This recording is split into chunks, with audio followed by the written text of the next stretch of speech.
It's the home stretch. Thank you so much for hanging in there and staying here for the last session today. We're going to finish up at about 1:15. My name is Toole. For those of you who don't know me yet or I haven't met, and I do know a lot of you, I'm a licensed clinical social worker. I work for the Department of Justice in Montana in the Division of Criminal Investigation, and I run a bureau called the Children's Justice Bureau. In that bureau, we've tried to collect pretty much anything and everything that has to do with responding to a child victim of crime in Montana and pull all those programs into one place. I'm very happy to be here, and I also wanted to take a minute and thank the Mansfield Center for putting on this amazing conference and being truly gracious, professional hosts. It's been so well organized. And also the University of Montana for hosting us. This is my alma mater. It's always fun to be back on campus.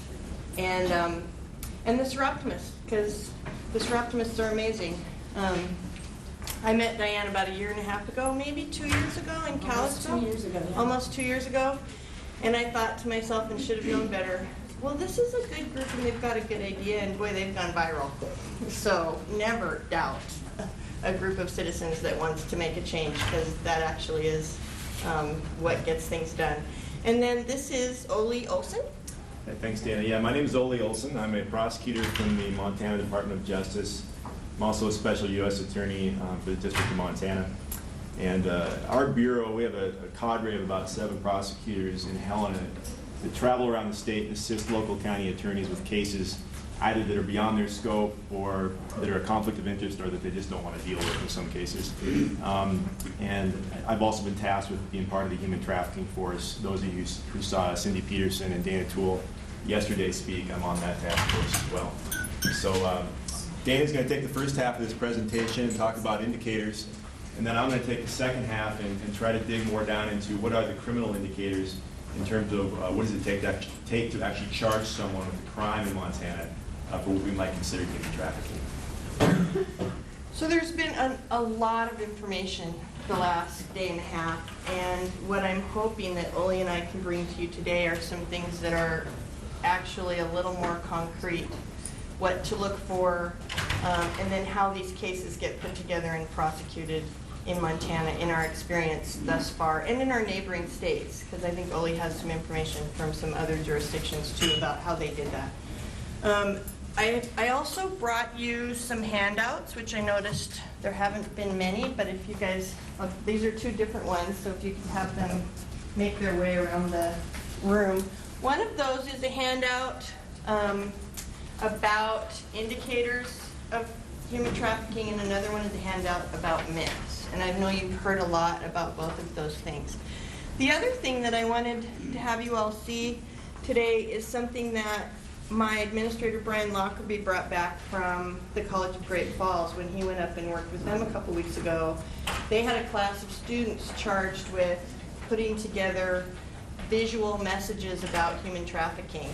And Brian brought back 2 of those, and I've put them in the front for you. I thought they were amazingly compelling. I wasn't able to print 50 of them, but I have about 10 of each. And I wanted to leave those with you. I wasn't able to get the student-specific names, but I really did want to bring you their work, because this one in particular is an advertisement for a sale of slaves in the United States in the 19th century, and a saran-wrapped cellophane package of women's bodies called fresh meat in a supermarket today. And the message, as you can see, is, can you identify the difference?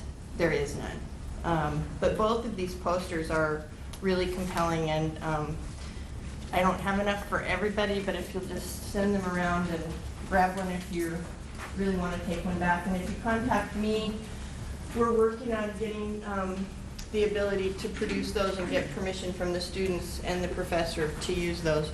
So that's some Montana-grown media about human trafficking, which I thought was really pretty compelling.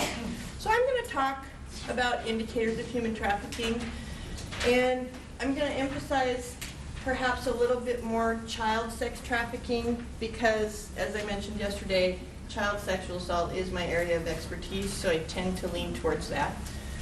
I don't have to repeat all of the things you've already learned. The facts really are disturbing. Around 77 to 80% of adult prostitutes now were introduced into the trade as children.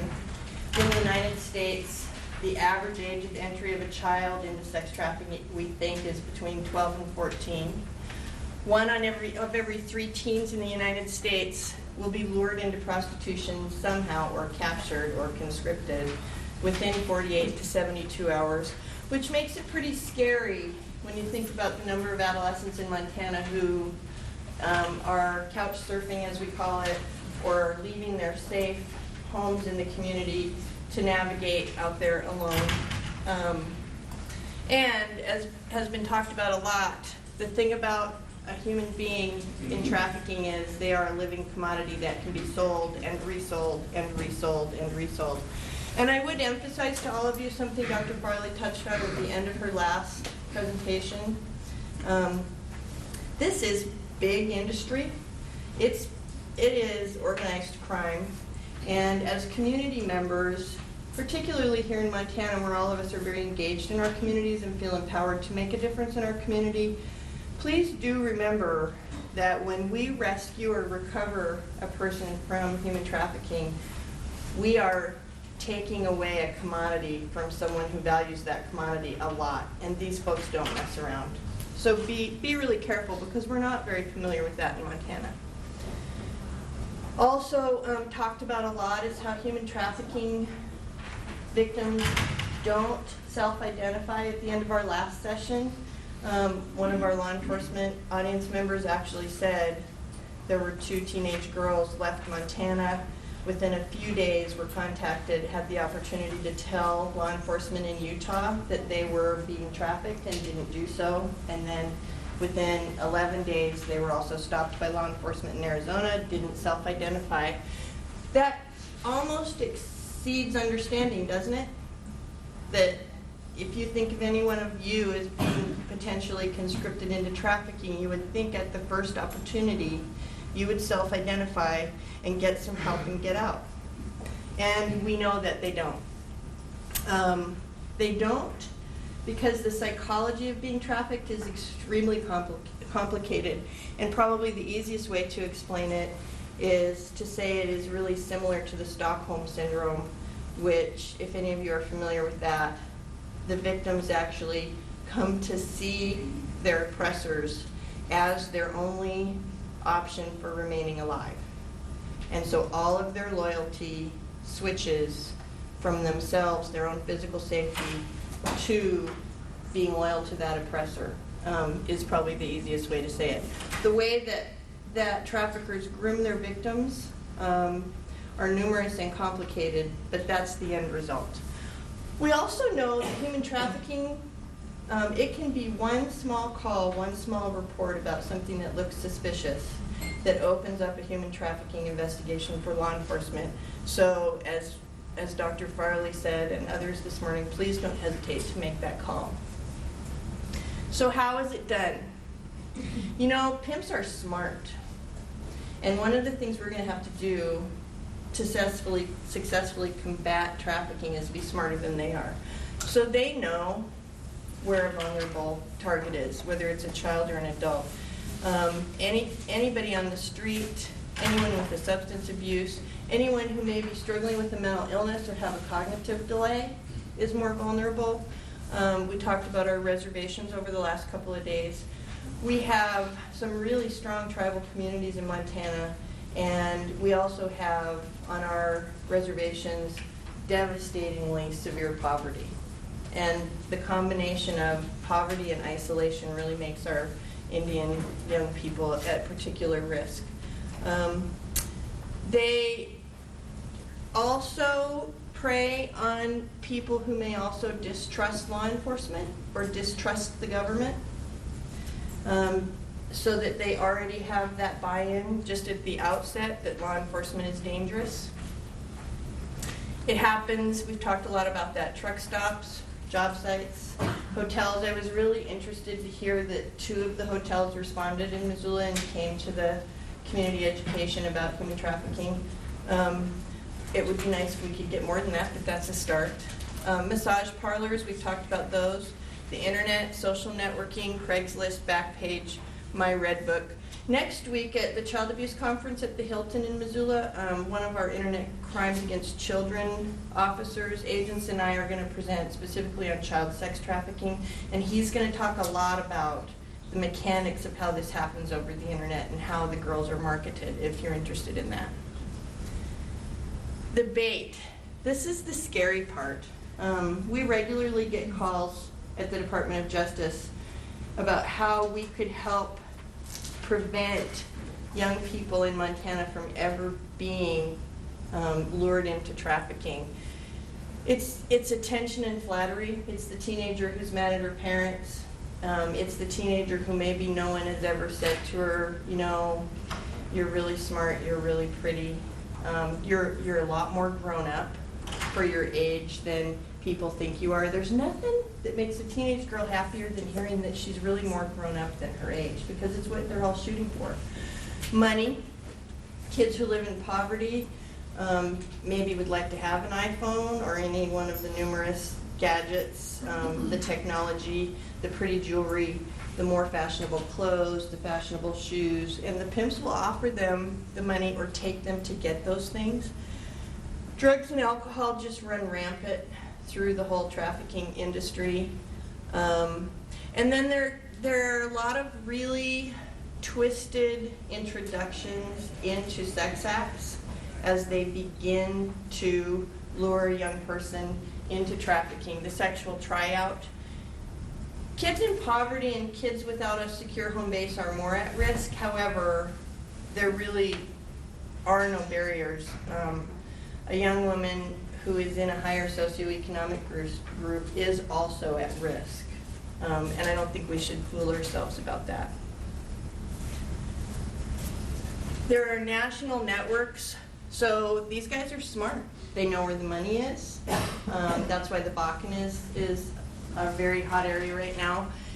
They plan it, as someone said this week. These are CEOs. These are heads of major corporations. They have business meetings, they have business plans, they have maps, they have staff, they have systems, and they've got transportation networks that they use to move these young people around. Head games. So I guess how it's done is once they actually get a young person, they move them out of their home area as fast as they can. And then, yes. Isn't it true that they just go to like where the money is? Because I went to another conference and they're like a Super Bowl. Yep. There was like 9 arrests or something, like NCAA tournament, stuff like that. Yeah. It's just ridiculous. Yeah, they're smart. They have a plan. It really is a business. It's a business, and the commodity is human beings and labor, sex, and organs. Head games. I love you. Boy, for a teenager who's feeling pretty unwanted, unloved, having self-esteem problems or whatever, this person who appears to make them the center of the universe, even for a short time, really can be the start of the whole thing. And for children who've grown up in poverty, initially the pimps will provide food, clothing, nicer place to stay, drugs, and then what happens is they get into that relationship, and it really is a science. I mean, the psychology of grooming a child for sexual abuse is very identifiable. It's quantified. We know all the stages of grooming. Really what these folks have done is they have just refined it, and they have a series of steps they move through faster than someone in the community that's sexually assaulting a child here. They'll do a simulated rape rescue, which is actually particularly twisted. So whoever the main pimp assigned to the young woman is, they'll set up another male to do a simulated rape scene, and then her main person will swoop in at the last minute and save her from that.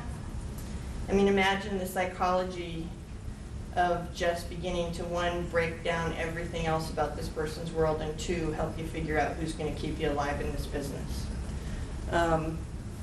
And then there's a hierarchy even within the other human trafficking victims, and one of the terms is the bottom girl, who's actually at the top of the hierarchy in any given human trafficking cohort. And they'll compete with each other to try to get more privileges from the pimps, and to achieve the status of bottom girl is a success. Once they have somebody in, they'll restrict and monitor movement, assault and rape, threats. One of the most interesting things that I've learned in my recent research about this is the young people in human trafficking are unbelievably subject to threats of, we will tell your family, we will show pictures to your family, we will send this information home, which is another one of those things that doesn't make any rational sense, but it's been demonstrated over and over. There's a tremendous power in threatening to expose that you've been trafficked, you've been prostituting to your family. Really keeps more kids there than you would think. Despite the abuse, the victims feel attached to the perpetrator. So what are some of the red flags we might look for in our communities about trafficking? School truancy. Some of this stuff is pretty basic, pretty simple. Maybe a child who used to attend school regularly and all of a sudden it's a lot more sporadic, or they've just disappeared. A young person who's got hotel room keys in their pocket, or maybe sometimes they're staying at home, sometimes they're couch surfing, but when you see them or meet them, they've got the plastic hotel card keys. Why would they have those? Chronic runaways, injuries, signs of physical abuse. Any sign of physical abuse on a young person anytime should be cause of concern. Lying about their age beyond the false ID to get into the bars that I know never happens here on campus where my children go. Inconsistencies in stories as simple as about where they live, who their families are, where they work. Little tiny things that start to raise red flags.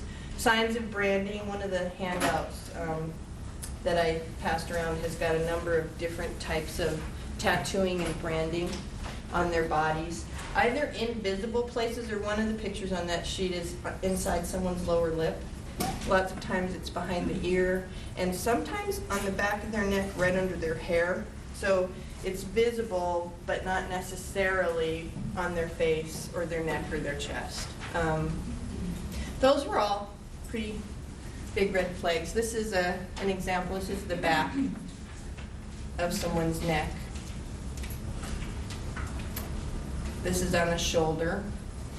One of the physicians that I have worked with saw a tattoo on the top of a young woman's breast that was N-U-A-J, and said, "What does that mean?" Naj. And she said, "Oh, it's my pimp's name backwards, so that when I look in the mirror, I know it's over my heart, and I know he loves me and cares about me." Pretty sophisticated stuff. I don't have a picture of that one, but another thing, if you start to talk to someone, you run into them in any kind of a capacity, gas station, hall of a motel, grocery store, if they don't have any specific knowledge about the community that they're in. This actually reminds me years ago in Helena in the 1990s, because we all start to think, right, have we run into this and we didn't see it? We actually had a scenario where young people selling magazines came through our neighborhood, and my husband invited this young woman in and bought magazines that actually never did materialize, because the money isn't really going to the magazines, right? Hello. Yeah. And a few months later, after the magazines didn't show up, I said, "You know, we never got those magazines." He said, "Oh yeah, must have been a scam." That was in the 1990s in Helena, Montana. So, you know, talk to folks, and if something seems odd, then maybe it really is.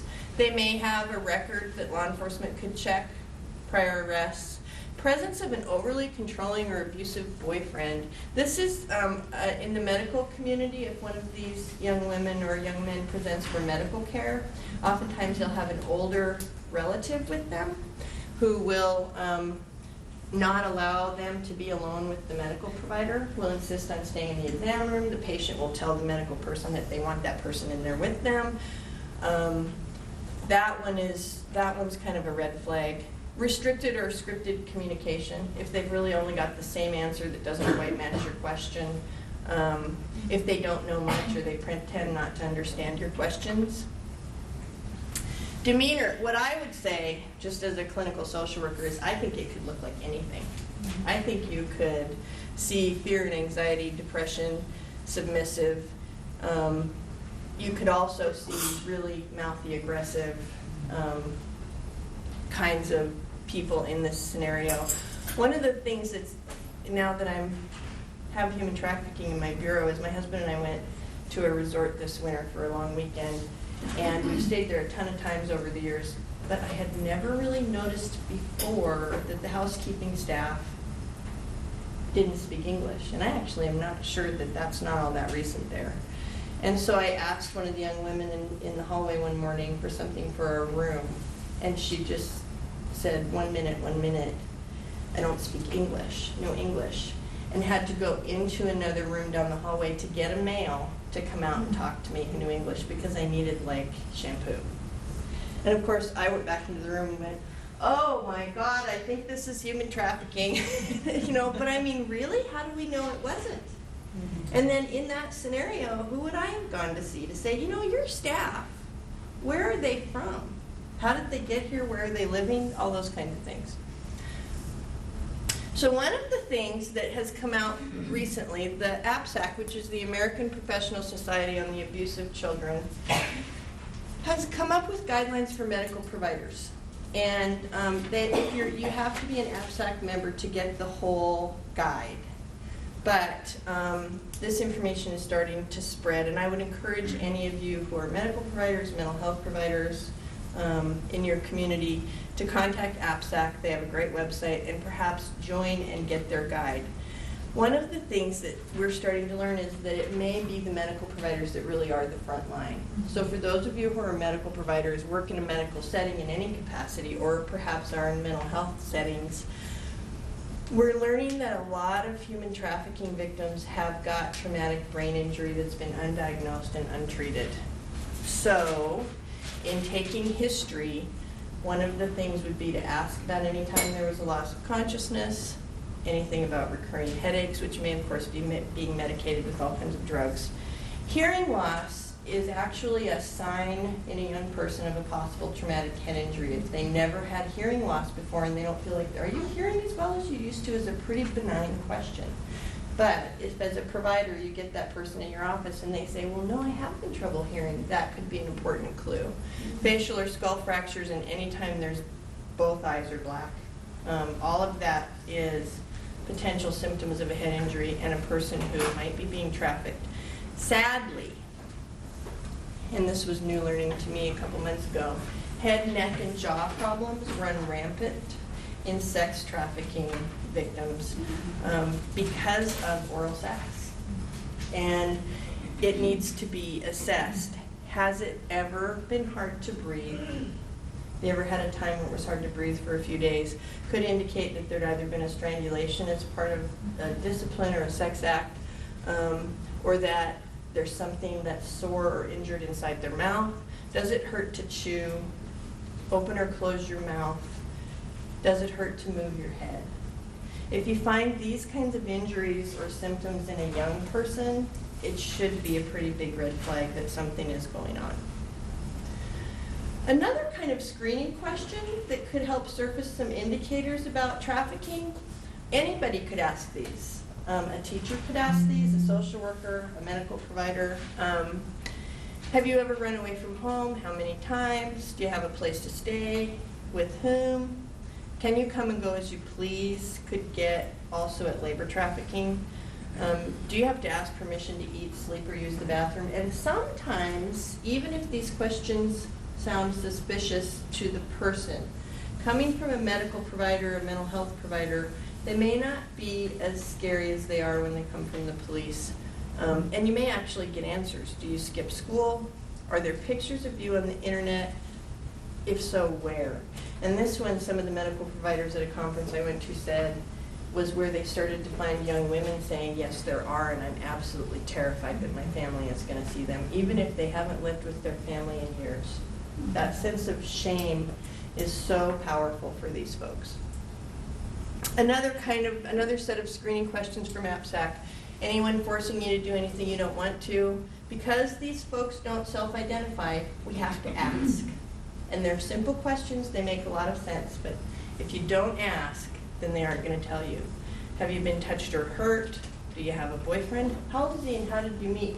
The one thing about adolescent trafficking victims is underneath everything else, they still have an adolescent brain. And the adolescent brain isn't fully done yet, and that, if you understand development, can work in your favor. And if you ask a young adolescent female about her boyfriend, even if he's her pimp and hasn't been nice to her, if you're just gonna wanna talk about him, she's gonna wanna talk about him. She can't help it. So knowing child development actually is in your favor. Are you sexually active? How many partners in the last 6 months? Some of the data coming out is that a young female being sex trafficked could have a minimal quota of 5 partners a day. That's over 1,800 contacts in a year. Some of the more sophisticated, older victims who've been in it longer may be up to quotas of 25 a day, which is over 9,000 sex acts a year. And so, have you ever had a sexually transmitted infection or been pregnant is another possibility. So red flags. This is labor trafficking. I have to check I don't want to eat into Oli's time. Restricted or monitored locks or fences around a home or a building.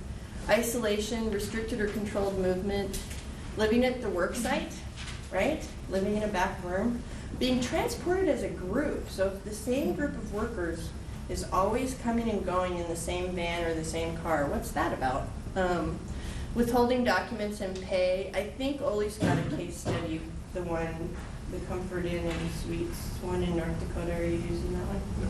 So there was a Comfort Inn and Suites couple in, I think it was either North or South Dakota, that had people from the Philippines who were living there working to clean the hotel, but also had been hired out at McDonald's. And when they got there, the hotel owners took all of their documents. And in the Philippines, it's culturally appropriate to give whatever your superiors ask you for, to give it to them. And so they didn't understand right away, until they couldn't get them back, that had been a big mistake. So cultural differences play a huge part in this. And then economically irrational and degrading. Oh, I set my alarm, Ollie. Because I couldn't get started and talk forever. So verbal abuse, degradation, humiliation. And one of the things we learned here that I hadn't heard as many times is people in labor trafficking are also very likely being sex trafficked, or at the minimum being sexually assaulted as a way of controlling them. And I had not heard that before. So myths. This doesn't actually look like slavery. That's why it's so hard to see. It's hiding in plain sight. It really is. There really aren't physical restraints on these folks, and an awful lot of the time they're not tied to anything, chained to anything. They really are almost invisible. The traffickers are getting more sophisticated. They're studying the psychology, and I suspect internationally they've known it for a long time, and the U.S. is just catching up. There are a lot of ways to emotionally and psychologically oppress people so that they really won't ask for help. They won't tell anyone they're in jeopardy, and the traffickers are really, really good at it. So that's why we really need to work in our communities to have a victim-centered approach, because when we get these folks in front of us, whether it's law enforcement, CPS, a school person, anyone in our community, a faith community, all the things that we think might actually work that are going to make sense really are not going to make sense to that individual for quite some time. Not a day, not a couple of days, not a week, maybe not 2 weeks. We need to be able to hang in there with them and realize that Although we're feeling like we're the rescuer and the recoverer, they really don't see us that way. And if we're going to be successful with them, we have to be able to develop rapport. The numbers, I don't need to tell you, are staggering. I mean, one of the things is we really haven't quantified this yet in the United States. You heard a bunch of different statistics this week. We don't really know. We suspect that there are at least 100,000 children in the sex trade in the United States. This is old data from the Polaris project. I went after the Polaris presentation and took a bunch of my Polaris screens off because you guys already have that. But there really are calls from Montana going to the human trafficking hotline, and I did bring posters, and any of you who would like to take a poster with you, a handful of posters, take them to your communities, put them up, please feel free. I suspect in the next couple of years we're going to see the calls from Montana going up, both because of the Bakken and also because of the Seroptimists' work to make sure that that poster and that hotline number is out there. So, I'm going to turn this over to Ole, and if there are questions for either one of us, we can take both of those at the end. But I hope that was somewhat helpful. And the other thing I want to let all of you know is there's any interest in your community in a presentation or training about human trafficking, we're working as fast as we can at the Department of Justice to be able to put those programs together so we can bring them to your community. We can work with your local law enforcement and do parts of something. We can come and talk to your schools, whatever it is you think would be helpful. Thank you, Jan. Thank you. Hopefully I can work it. My name's Ole. I know I've met some of you. For those of you I haven't met, I always feel like I have to acknowledge right off the bat that some of you are thinking, is this guy's name really Ole Olson? I assure you it is. My dad is from Butte. If that doesn't help, then you haven't been to Butte. But, I'm not the only one. I did a Google search of Ole Olson. I do this once in a while. This is Ole Olson, the famous race car driver. That's Ole Olson, the famous wrestler. This is true. The famous comedian Ole Olson. He appeared on the Munsters a few times. And this is our own Ole Olson from Townsend, Montana, who is a world famous duck carver. So I'm not the only one, but I think you can see by this that I might be the youngest one. So what I want to talk about today, and what I feel I'm qualified to talk about, is what does human trafficking look like to a prosecutor or a police officer who wants to do something about it in our legal system? And I have to acknowledge to you right off the bat that this is difficult to do, because if you give a set of facts and you say this is human trafficking, I could probably give you, depending on the case, an entire array of crimes that might apply to this set of facts. So in the short time that we have here, what I want to do is I've just taken some of the state laws and some of the federal laws that we like to think of as human trafficking laws that were passed with that purpose, and talk about how those work very simply, and then we'll go through a few case studies to flesh out what that looks like in the real world. The case studies I've just picked out of the case law. These are not cases that I'm currently working on or anything like that. They're cases that I feel like give an outline of the type of behavior that falls within what we might think of as human trafficking in the criminal law. The first one will be about adult sex trafficking. It's a case out of Billings, Montana. We'll have one about forced labor. That's a unique case from Kansas that involves forced labor of the mentally ill. And then finally, I'll talk about a child sex trafficking case. It's sort of similar to some of the ones we've heard about in here today and throughout this conference. So I know I have a mixed audience, so please stop me if anything I say is getting into lawyer speak or is something you don't understand. The first thing I want to let you know, that those of you who don't know, there's two sheriffs in town when it comes to crime in Montana. You have the federal government and you have the state government. And both have an opportunity to prosecute people for many crimes, including human trafficking. I want to talk first about the state laws we have that would apply to human trafficking. Our forced labor statute in Montana is called involuntary servitude. And this is where I start my visual guide to the Montana Code. I feel like lawyers talk too much and show too many words, so I try to do this all in pictures. I hope it works. The core conduct that we have outlawed in Montana with regard to involuntary servitude is where you have labor, services, or any kind of commercial sex activity, everything from sex to stripping, that is forced. It has to be forced. And that's where the trick in involuntary servitude comes in, is how do you define that force? And in Montana, it's very specific.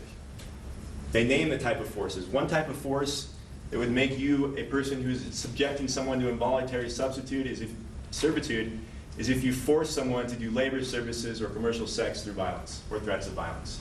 If you force someone through threats to property or destroying property. If you force someone by restraining them into commercial sex or into labor services. If you abuse the legal process, what does that mean? Well, if I hire someone who happens to be an illegal immigrant, and I say, I'll pay for your ticket over here, and then they get here, and I say, now if you don't work for me for free, I'm going to call INS, and you're going to be put in jail and deported. Certainly that is possible, but the immigration laws were not passed with the idea that I would use them as leverage to force people to work for me. So that would be an abuse of the legal process. You can't confiscate someone's documents or passports in order then to force someone to do labor services or commercial sexual activity. You can't blackmail, and you can't do financial harm to someone. What does that mean? If I make you pay me back for bringing you over here from Mexico at an interest rate of 20% per year, that would be a usurious contract. We can't do that. You can't do that. That's a type of force. All right? Any questions on involuntary servitude? Punishment for this is up to 10 years or $50,000 or both. Now, when you talk about trafficking for involuntary servitude, what we do, or what the drafters of this law has done, is they've taken the act of involuntary servitude and they draw a big circle around it and they say, we want to outlaw this business. That means we're going to make it illegal to supply people into this business of involuntary servitude, if you know where these people are going, and we're going to make it illegal for you to make money or anything of value off of this business, if you knew where it was coming from. Punishment for this, if you're trafficking people into involuntary servitude, is up to 15 years, $100,000, or both. Promoting prostitution. In Montana, of course, prostitution is illegal. On the federal level, there is not a substantive crime of prostitution, per se, although there's a lot of ways to get there, and we'll talk more about that. Anyway, the core act that is illegal in Montana is sex for money. And what we have done, again, in Montana is we've drawn a line around this and said, okay, how do we outlaw this business? And the way they do it is you can't provide a venue for prostitution, you can't advertise prostitution, you can't transport people around for prostitution, you can't recruit people into it or encourage them to stay into it. That would be promoting prostitution. You can't make money off of a prostitute's wages. Punishment for that is 10 years or $50,000 or both. Now, trafficking of children in Montana is covered by a whole bunch of statutes that I've just smooshed together for simplicity. And the core conduct that we're outlining here is basically prostitution, sex, or commercial sex acts for money where it involves kids. And the way that we have outlawed this business is pretty much all of the above. You can't supply people into it, you can't recruit people into it, you can't provide a venue for it, you can't transport people around in it. There's the recruiting, and you can't make money off of that business. Okay? So that's how these trafficking statutes work on a state level. The punishment, whenever there's a child involved in sex trafficking, is very severe in Montana. It's called Jessica's Law, is what we call it for shorthand. And what it is, it's a mandatory life sentence, 100 years in prison, and then 25 of those years, there's no eligibility for parole. So what that means practically is that person would have to stay in prison for 25 years. And then if they ever did get out, they would be on parole for the remainder of their life, subject to GPS monitoring. All right, now we go to the federal laws. Those are our state laws I want to talk about today. The federal law is just like the state law, except they call it forced labor.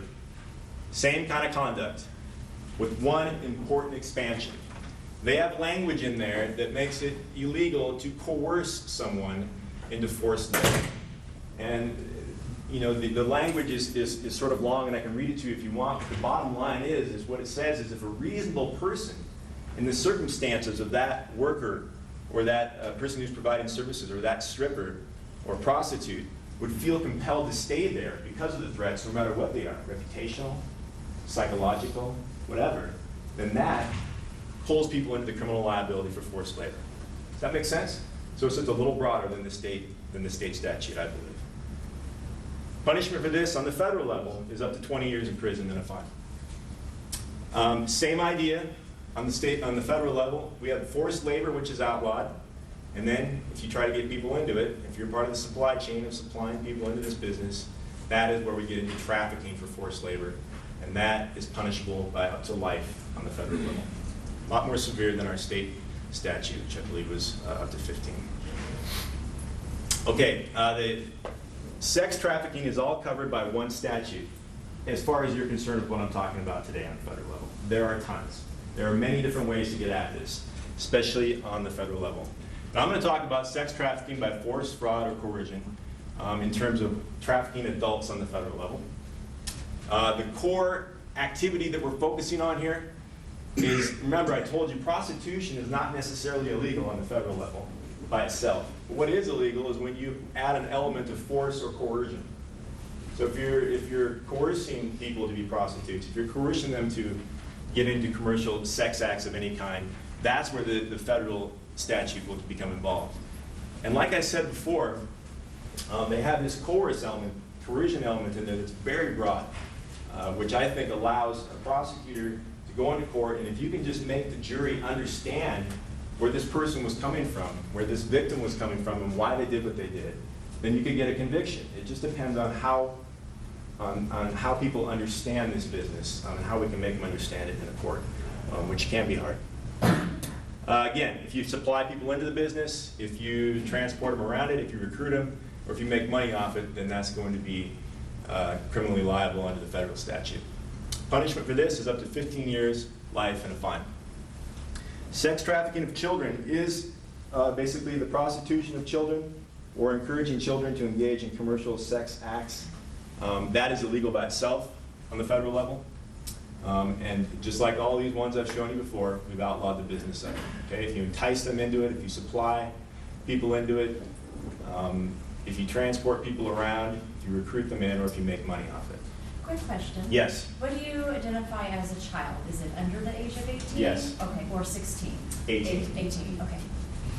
Good question. You know, I should mention too, both on the state and federal level, there's a, go ahead.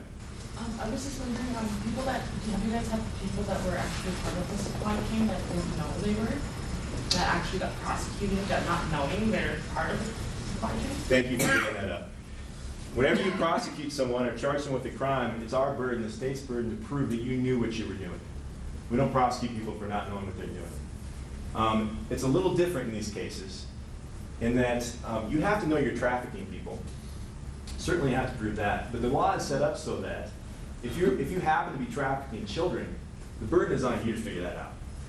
We reduce what the state has to prove in terms of what you knew about whether or not these were kids. So it's kind of a strict liability offense, so to speak. There's different degrees of that, but both the federal level and the state level recognize that.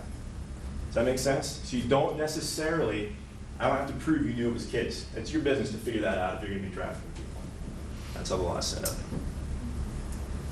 Punishment for this depends on the age of the child on the federal level, but generally it's going to be a mandatory minimum of 10 years up to life, and then if it's a child under 14, the mandatory minimum goes up 5 years.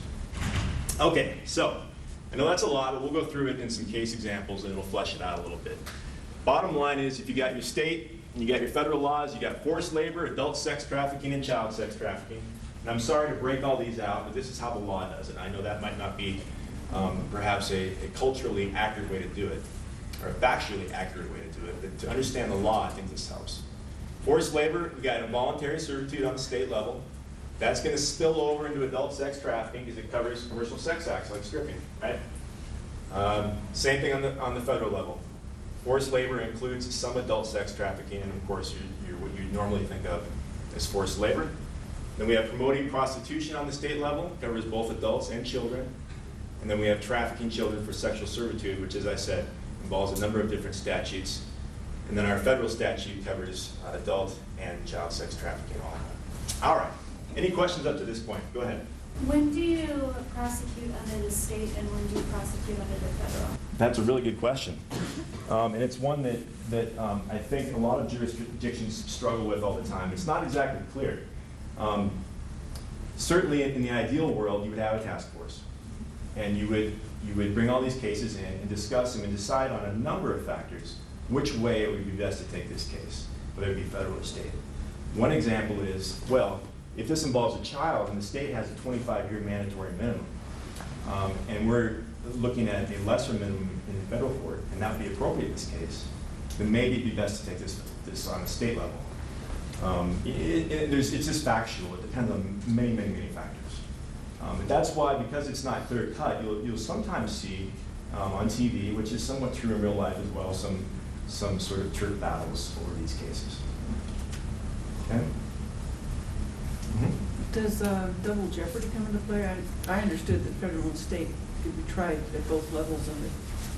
So double jeopardy does come into play. Is everyone familiar with that? You can't be tried twice for the same crime.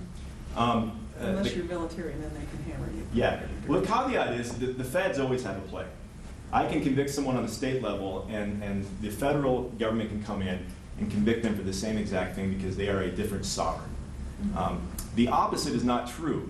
If the federal government convicts someone, the state cannot come in and convict them of the same crime.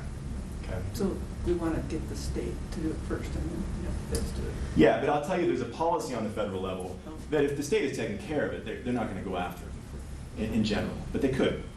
They want to. Yeah. Go ahead, Diane. I just want to make a comment about the trafficking children, sexual servitude, and the distinction between the internizing a child. Yeah. Which I think is a separate statute, but it's the same penalty. So it's putting the buyer in the same class as the trafficker. Yes. In that case, and I just wanted to bring that up because I've got some issues with some of that, but. Yeah. I don't know if that would be a separate thing to break out specifically, or in terms of, there is a very specific component about patronizing. Yeah, and what Diane is saying is, remember I told you I smooshed a bunch of these state laws all into one? Because at the time here, it would be too hard to go into all of them, but what she's saying is that we have a specific crime in Montana called patronizing a child and for commercial sexual activity. So if you go into a strip bar and there's children working there, and you should have known it, then you could be held liable under Jessica's law for even patronizing that strip bar. Is that what you're talking about, Diane? Yeah. Yeah, and that is a specific crime that was recently passed. And really it's putting the John and the trafficker actually in the same cup. In terms of punishment, In terms of punishment. same deal. Same deal. And in terms of the mental state, too. We don't have to prove they knew. Right? We just have to prove they should have known. And you don't have to prove age either, so. Right. Age is not because. Right. Okay. So, anyone from Billings? Recognize that? All right, and then across the street, there is this old building. This is a fairly recent picture, but does anyone know the history of this building here? It used to be back, at least in around 2005, and prior to that for a few years, a place called the Far West Sauna. And what was happening is people that were staying at the Holiday Inn were going over here, to relax and have a sauna, and they were surprised, at least some of them, when they were propositioned for sex. And so a few of them reported this to the police, and the police started an investigation into the Far West Sauna for promoting prostitution. And they learned, this is the Far West here, that it was connected to another business in Billings called the Shangri-La Spa and Sauna. And as I understand the way the investigation worked is that the police would essentially wait outside of these places and talk to the Johns that were coming out, which must have been an awkward conversation. And they gathered from them various facts about what was going on in there. What they learned is that the way it operated is you go in, you pay $60 to get in. Once you're in there, they'd ask you this sort of code speak, do you want to tip now or later? Which apparently means, do you want to pay for your sexual services now or later? So and then the sexual acts were $200 to $300.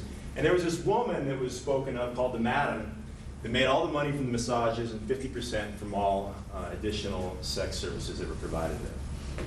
And of course, some of the detectives actually went undercover and confirmed a lot of these same facts.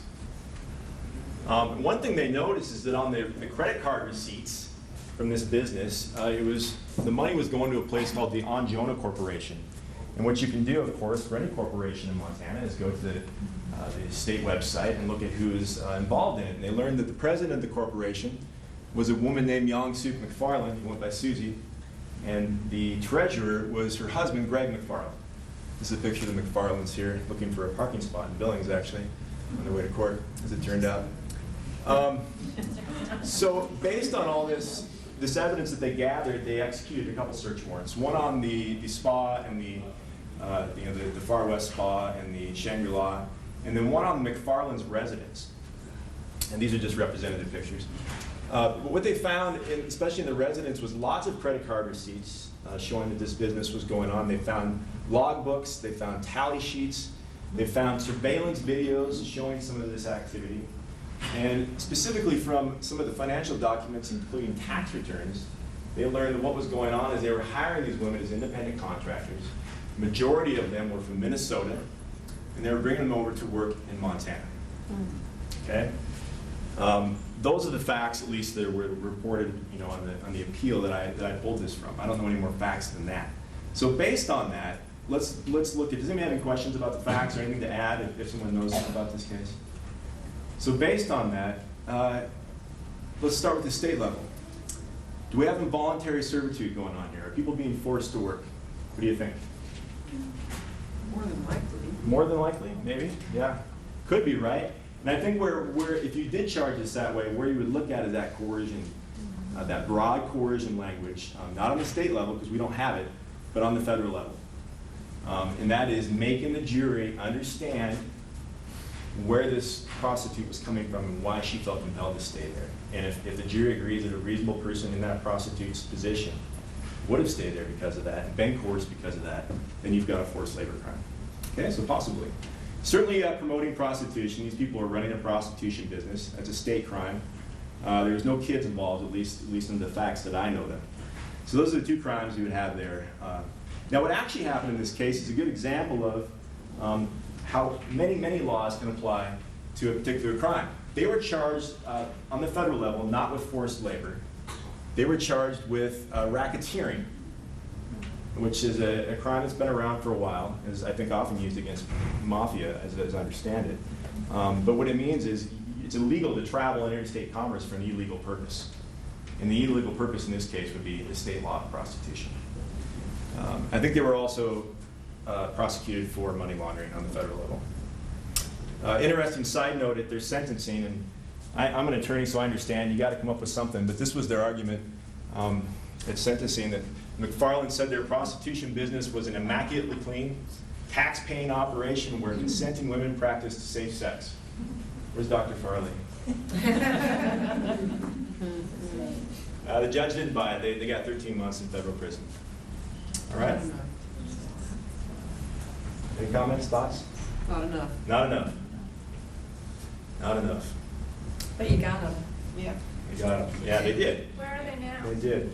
That's a good question. They're certainly not in federal prison anymore, and I don't know where they are. This prosecution happened, I think, back in 2009. So, yeah, I haven't followed up on where they're at. That's a good question.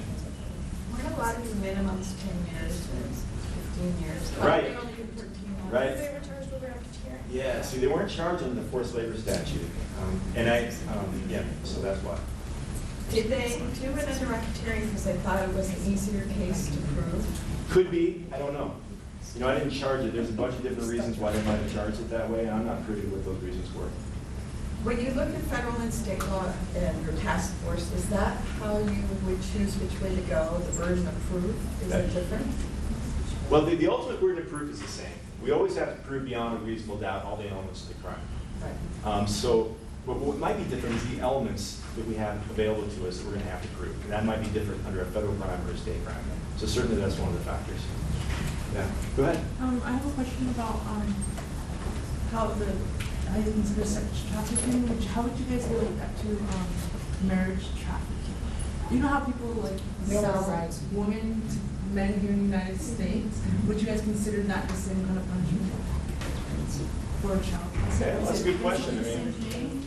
What do you think? Is it? I think that, well, I'm just saying because I see a lot of people that have, foreign wives that are Chinese, Okay. and they're obviously Well, rich, and it makes me wonder, where they're coming from. So the way a prosecutor looks at this is saying, okay, we have someone that's performing a service here, or that is doing labor, or is doing some kind of commercial sex activity. Is that going on? Maybe. Is domestic housework? I guess it could be. Certainly, right? Like, they don't have any laws to like stop guys from buying women from other countries? Well, I don't know. I mean, there could be laws like that. That's kind of outside of my scope. What I'm saying is I think under the laws we're discussing here today, that it's possible you could frame it that way. I'm not saying anyone would charge it, but if you can show that the woman was coerced to do services, labor, or commercial sex activity for this man, I don't think the domestic relationship makes a lot of difference in terms of what the law says. Now, in terms of what a jury will convict on, and in terms of what a judge will let move forward, that might be a different question. Does that help?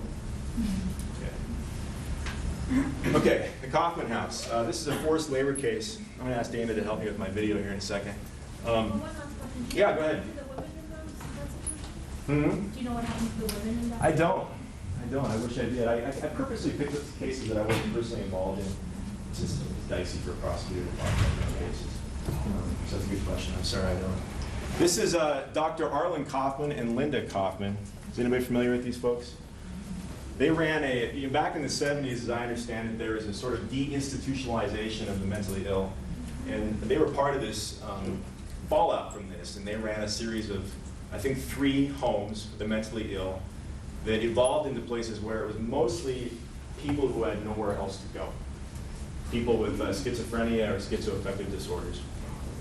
And one day, this is one of the houses there. It looks like a nice place, doesn't it? One day, a deputy was driving by, and he sees 2 men, adult men, working naked in a field, which is odd for the deputy. So he approaches, and as he approaches, Dr. Arlen Kaufman is there as well. He's clothed. He shuffles these 2 men into a van. And then tries to explain what was going on. And that started an investigation, which is summarized by this video that Dana's going to help me play. You see it on there, Dana? I can get it. Is it The little white Kaufman one? triangle thing. Oh, I'm sorry. Just close that, and then it's on the desktop. Oh, okay.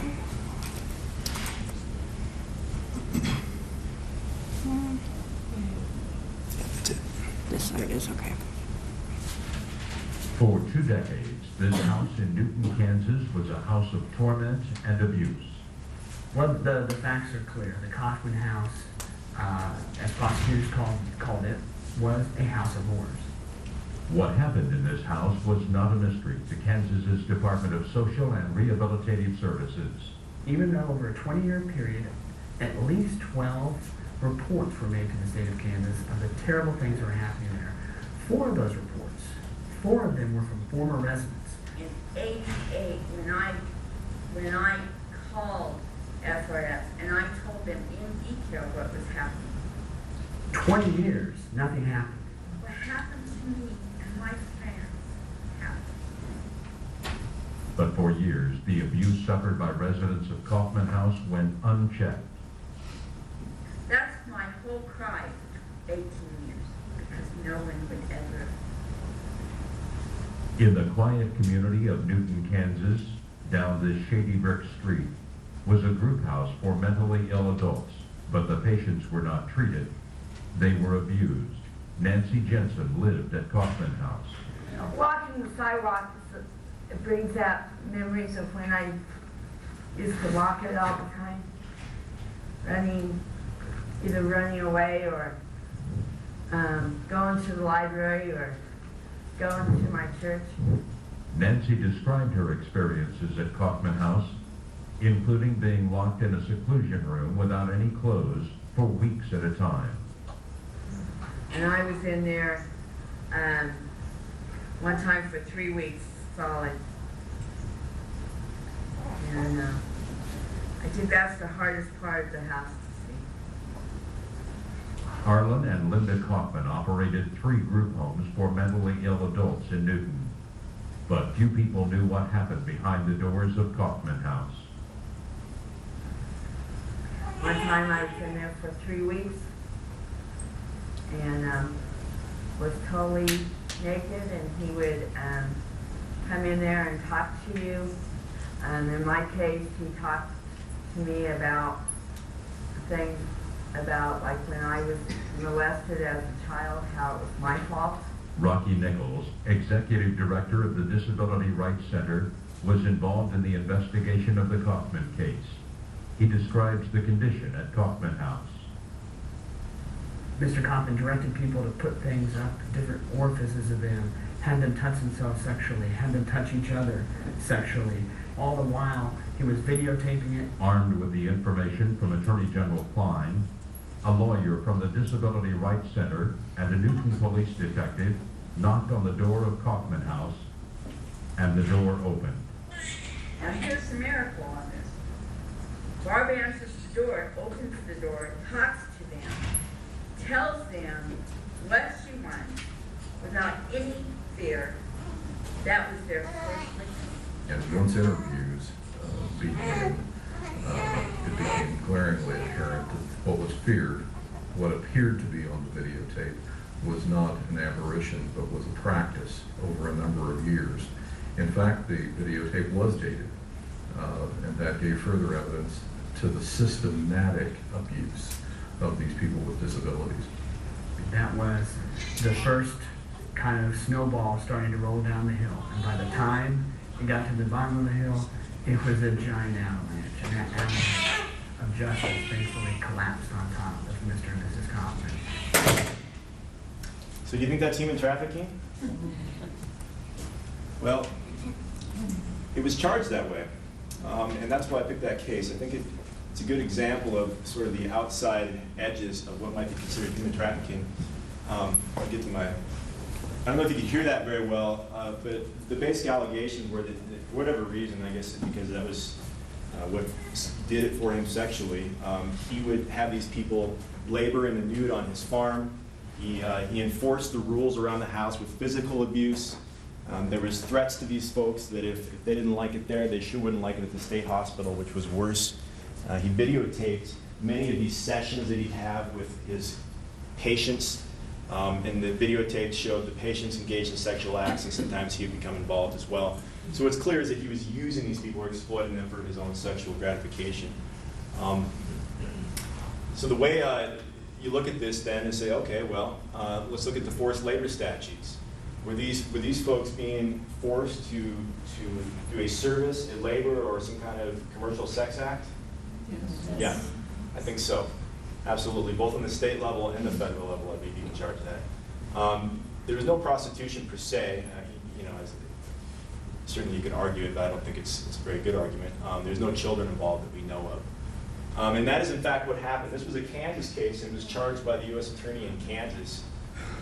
And they were charged with forced labor, involuntary servitude, which is another statute on the federal level that is sort of subsidiary to the forced labor statute. I think it's older.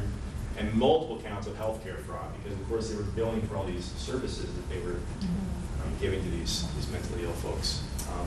Dr. Kaufman got 30 years in prison. I think it's a pretty good sentence. You guys think? It's pretty good. The judge in that case decided Linda Kaufman wasn't as culpable, and she only got 7 years, but that was appealed. And I don't know what the ultimate outcome was. I couldn't find it, but I assume she got more than that in the end because they won the appeal, that she should be held more accountable than 7 years. Okay. Any questions? Yeah? They find sometimes in these cases that one of the perpetrators, especially in a marriage type situation, may actually be a victim in a sense, because I don't know the details, but he may have just abused the hell out of her for a long time, and then he found another outlet and she just didn't know what else to do. Sure, it could have been. And I don't know, I agree with you, that is a case that I've seen before in my cases. I've also seen terrible, terrible denial in spouses, as I'm sure you all are aware of, that I think is criminal in some cases. And I don't know, but certainly the judge seemed to agree with that was the case in some sense, that she was less culpable, but the appellate court disagreed. Okay. Any other questions on that? Yeah, go ahead. Hi. I was just going to make one comment in terms of the abuse of people with disabilities, that pimps specifically target young women with mental disabilities because they're more controllable. And it's just something to watch out for in terms of who needs protection, who are the most vulnerable. This is a very vulnerable group of human beings. Thank you, Dr. Farr. All right, last case I want to discuss. How are we doing on time? 5 minutes. 5 minutes? Okay. There's nothing after this. There's nothing after this. Okay, well, this will just take a few minutes, and then we can stay as long as you all like, or whatever you want to do. So this gentleman's name here in the picture is Carl Campbell. He's also known as Nutty Boy, also known as Carl Smith, also known as Earl Campbell, also known as Carl Michael, and I ran out of room on the slide. So, any guesses on what business he's involved in? Certainly it's not legal, whatever it is. So this case is more similar to the ones we've been discussing a little bit in this conference, in that it involves a pimp and him recruiting women into prostitution. What eventually came out, and I'll tell you how it came out, is that his MO was he would start dating these women. And the one that he started with was an adult that broke this investigation. He started dating her in August 2010. Within a very short time after that, he had assaulted her severely at a party and broke her, is it called the orbital bone? This bone right here. Very severe assault. And then, you know, the way I interpret this, and of course I don't know, but then they go on a weekend getaway, maybe to make up for it or something. Well, when he takes on this weekend getaway, what is it? It's, oh, now you're gonna start being a prostitute. And he forced her to engage in prostitution, and at that point, he basically took control of her life, as she testified, or as she said. He would take all the money from the prostitution that she was engaged in, and then he would pay her rent, and then he would pay her living expenses. He was advertising her on Backpage, and she would be subjected to violence if she didn't comply with the dates that he set up, or if he didn't get his money from her. Interesting side note to this is that during the course of their relationship, which you'll see is not terribly long here, Campbell was arrested 8 to 10 times for domestic violence. And not once did this come out, which, of course, is no surprise. June 2011, they travel. He takes her on the road to Chicago. And on the way, they stop, and she's forced to engage in various acts of prostitution in Wisconsin. And one time, she accidentally hangs up on one of her clients, and he becomes enraged and kicks her in the ribs. And for whatever reason, she finally decided that she about had it. And so she gets him really intoxicated one night. And then when he passes out, she leaves. And she's pulled over by police. And for whatever reason, she decided on that night that maybe it was an officer who knew what questions to ask, or maybe it was just time for her to tell her story. She did. She told what he'd been doing to her, and that it had been going on a long time, and they arrested him in Chicago for prostitution. And then she returned back to South Dakota. I'm sorry to mention it, the South Dakota case, where they were from, and they started doing investigations and learned that he had been doing this with multiple people, both adults and minors, the same type of MO. He would start dating them, he'd start abusing them, and then he would take control and force them into the sex trade. All right? So when we look at this, do we have forced labor here? Is he forcing someone to do labor services or a commercial sex act? Yes. Yes, both on the state level and the federal level. Is he promoting prostitution in Montana? Yes. At least, yes. If he would have been in Montana, certainly he's running a prostitution business. Certainly he's trafficking by force, fraud, or coercion, adult sex trafficking. He's also doing child sex trafficking, both on the state and federal level. So you've seen a case like this, almost all of these statutes would apply. He was charged with a lot. He was found guilty on sex trafficking of adults by force, fraud, or coercion. That's the statute we're talking about. Also sex trafficking of a child. Also interstate transportation for prostitution and obstructing justice. He was sentenced to life. Yes. Good result. And in federal prison, life means life. Pretty close to it anyway. Any questions on any of that? Oh my gosh, yeah. Go ahead. So if he was arrested 8 to 10 times on domestic, did those get dropped? Yeah, you know, I don't know. Because what is a normal sentence for a re-offender on something like that? Well, I can tell you Montana what it is. The first offense of what we call partner family member assault here is a misdemeanor offense. You are subjected to basically treatment. You have to undergo anger management is kind of the standard sentence. And usually alcohol is involved. It almost always is. And so you have to do alcohol management. There is, as you get more, and I'm sorry, off the top of my head, I can't remember. It's been a while. I used to be a misdemeanor prosecutor. But I think it's after 2 or 3, it starts becoming a felony. The third one, It's the where third it's a one, thank stackable you. offense. The first and your second is a misdemeanor, and then your third is a felony charge. If it's charged and prosecuted. Right, if it's charged and prosecuted. So, But you have to have a cooperative victim. to be able to make a good case. Not always. Right. But I can tell you right now, I'm currently tracking down 2 different women for 2 different cases, and I can't find them because they're transient and they don't want to participate in this. And this guy has been arrested for 5 CFMAs against this woman, and he only has 1 conviction. And that's not unusual. Does that answer your question? Go ahead. Just wondering, were the victims Native American that came out of South Dakota? I don't know. That's an excellent question. I don't know. It wasn't in the facts of the case that was reported. Just that they were minors and adults. You have a comment or? No, I just, you know, with the Pine Ridge Reservation and the severe poverty, I could really see Sure. young girls Sure. wanting to leave it, or coerced to leave. We're about out of time. I just have one more comment. I was so happy to hear from Dr. Farley this week. I think as I was talking to her, this is the type of person that we like to put in front of juries. When we can, we're allowed sometimes to educate juries on these issues and to help dispel some of the myths. But I'll be honest with you, even with a professional like Dr. Farley, it's really not the best place to do it. A courtroom is a place that's designed to prove facts, not to change cultural norms or dispel myths. And so when you know, this is the kind of thing that keeps me up at night, is as a prosecutor, when we charge one of these difficult cases, whether it might be a human trafficking case or a child sex abuse case or a statutory rape, that I'm going to look out there in the jury and half of them aren't going to get it. You know, I would love to see all you on a jury, but it's not going to happen. And so what I can leave you with is something that you can do to help the justice system is, just like Dr. Farley was saying, tell people about this. You know, don't stand by when people perpetuate these myths, because it really, really does make a difference in court. This is what stands between the victims and justice often, even when everyone else does their job, which is hard enough.